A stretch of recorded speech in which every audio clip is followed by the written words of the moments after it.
Well, spoiler time, right? In Yeah. three, two, one. His character in this episode. Let's talk first impressions, and then we'll hit some spoilers. Episode 7 is called "We're Gonna Be in So Much Trouble." Well, What the are your titles are great. The titles are really lively on this show. Yeah, I love the titles. The title in episode 6 broke my heart. Zero friends again from Yeah, KD last time. yeah. But yeah, let's talk non spoilers for now as far as this last episode.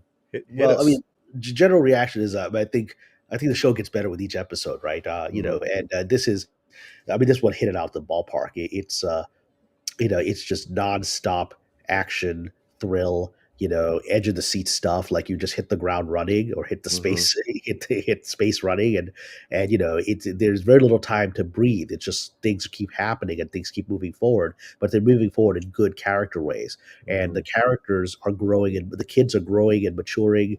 Uh, and our guy Jude Law is showing some real. I mean, his guy's always been top notch actor, but he's going the full range here with his John character, right?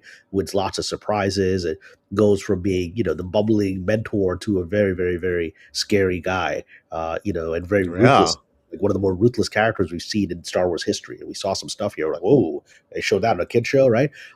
And so it's I'm just hoping that they stick to the landing. I'm very confident they did. They seem to know what the hell they're doing, and with each episode getting better, and this week's was just phenomenal. Um, I'm in total agreement with Cameron. What I'm also seeing is the beautiful world of the galaxies, and there was they're getting obviously by now they're getting trying to get back to Atatin, and Yeah, there is a beautiful really cool montage on how they got back in. That was just so the visually, man, that was like really it looked like $1 million. yeah. Also, too, we get to see the parents.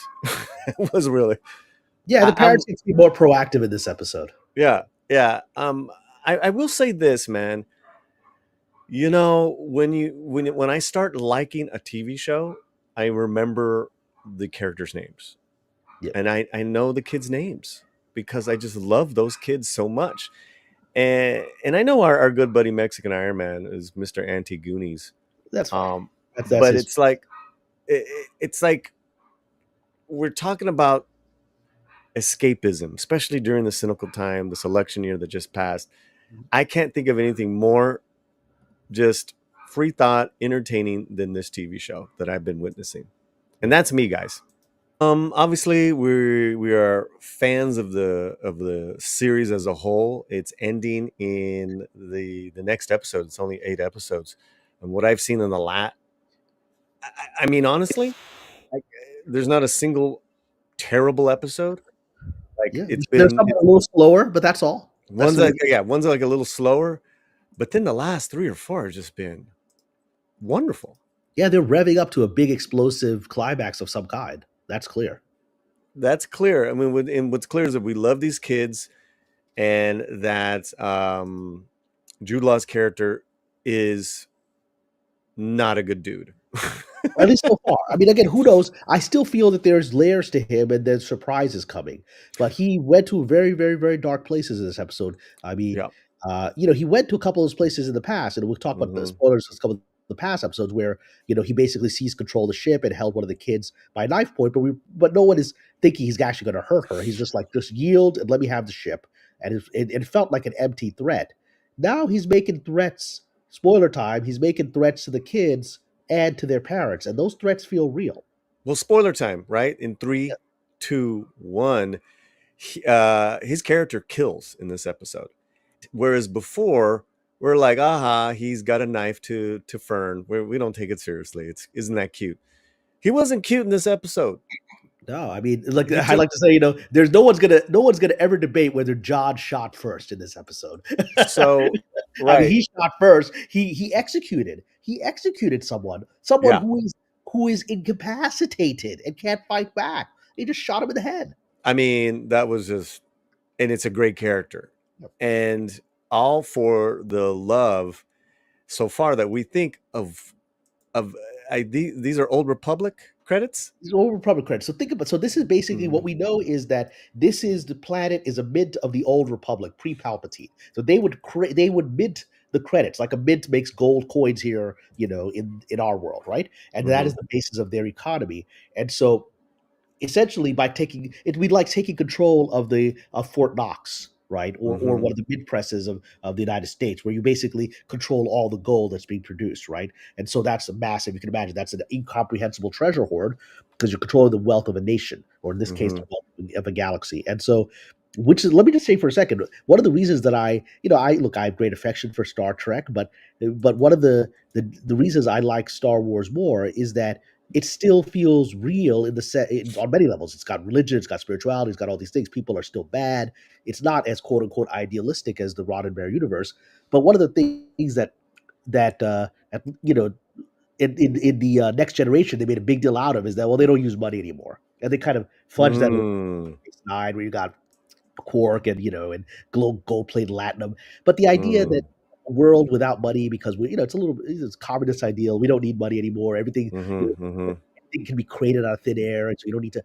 I mean, I actually think that creates a more enslaved society because money serves a purpose of focusing your intention, right, and giving you an ambition and an ability to exceed your sense of self, right, rather than Mhm. just sitting there on a farm, just whatever the government's going to give you, take, right. And so I love the fact that there is money in Star Wars, and this is the first time we're really, really getting into money. And we saw mentions of Yes. like in Data Rees and in the the episode one or whatever. Uh, Mhm. Liam Neeson he couldn't buy off that Watto guy with his Data Rees, but now we're seeing the power of money in this galaxy, I and I mean, think that's look at this still shot of Jude Law. yeah, Who does not love Jude Law's acting? yeah, Look at his breadth of work, his career. But he's flexing in this show. He's flexing hard, guys. And the big mystery too is what's his story with being a force user, and he he knows how to work a lightsaber. yeah, yeah. So he's been trained. We He's know been that. trained. This is really cool, Cameron. Yeah. This is really cool I because I'm fascinated with this character, and it's I can't say I've said that. It's been a while since I've said that about a Star Wars character, Yeah. right? But I you see, but that's mean, an example of good writing. There's mystery to mhm. him. Yes, You're not presenting everything. Let me tell you the point of this character to make a political point. You don't know the point of this character. You yes, don't know what that yes. is. You know what he's a bad guy. Some part of you is thinking, but I saw these other layers. I saw him talking to Wim and giving him compassion as like a father figure. Was that not real? It implied that he had lost his own family. Yeah. So is he coming from a place of pain? I mean, now there's all these questions about this guy. So, the parents set up some sort of connecting Like a beacon. communication buoy, they called it. Like Okay, go they ahead. sent a message uh, bot out of Hmm. the barrier that keeps them trapped on the planet, so Right. that they can send out essentially an emergency alert to the kids wherever you are.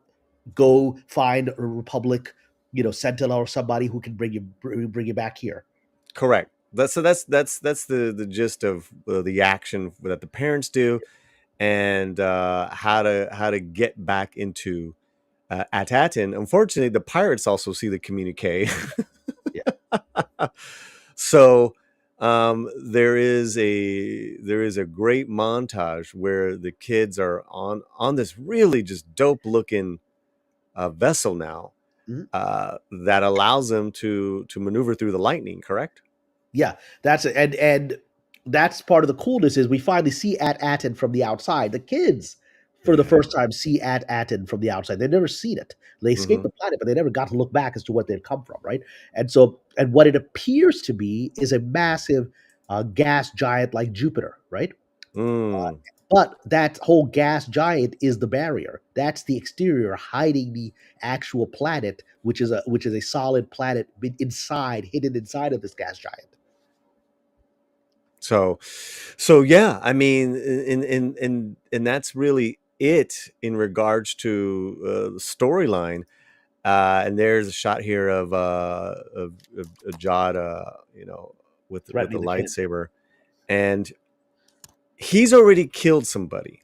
So Yeah. this guy is unhinged. And then they land, and he comes off as the ambassador, and I guess the droids that run at and don't know what's up, so they show him the Republican, the old Republican credits. So this is where they land.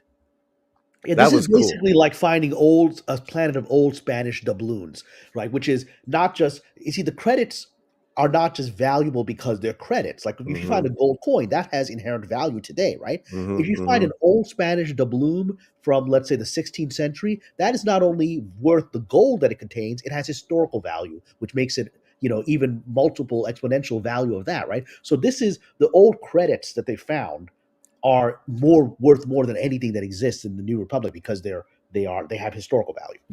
And what's really cool is that you see this landing opening, and it hasn't been opened ever. So you're seeing people who are like actually walking on the lawn, like running. Yeah, because they don't know that because they have been waiting for someone to come pick up all this money, and it's been apparently hundreds of years. That's kind of said in the episode. It's been hundreds of years, so nobody's come here for many generations. So they've been building up all this wealth, and they forgot how all this works. And so once they land, they're transported like so many levels, sub levels, Mhm. and then the droids show him The the vault. like the vault. Oh And my I god, love that vault because it looks like an old school like safe, but on a massive scale. so massive, so massive. And then they cut to the shot where he lets out where the parents reunite with the kids, Mhm. but then Jude Law comes out and he turns on his lightsaber. Yeah, End and of so that end of episode.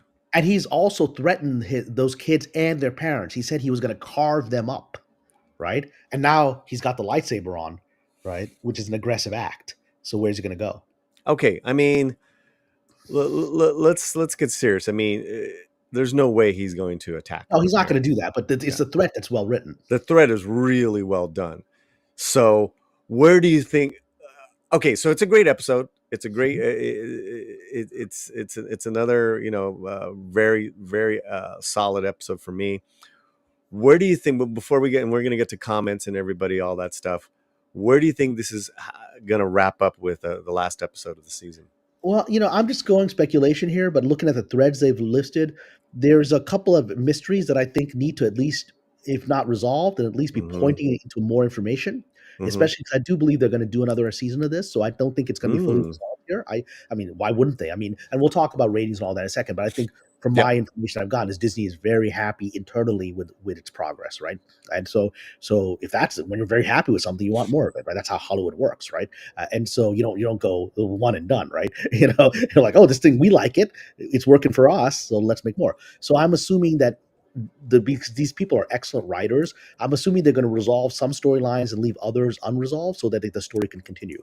But the question is like, I think some of the mysteries are who is this supervisor, who is essentially like he's sort of like the mayor of this planet or the governor of this planet, he's like the Wizard of Oz. Like no one's ever seen him as far as we can tell, right?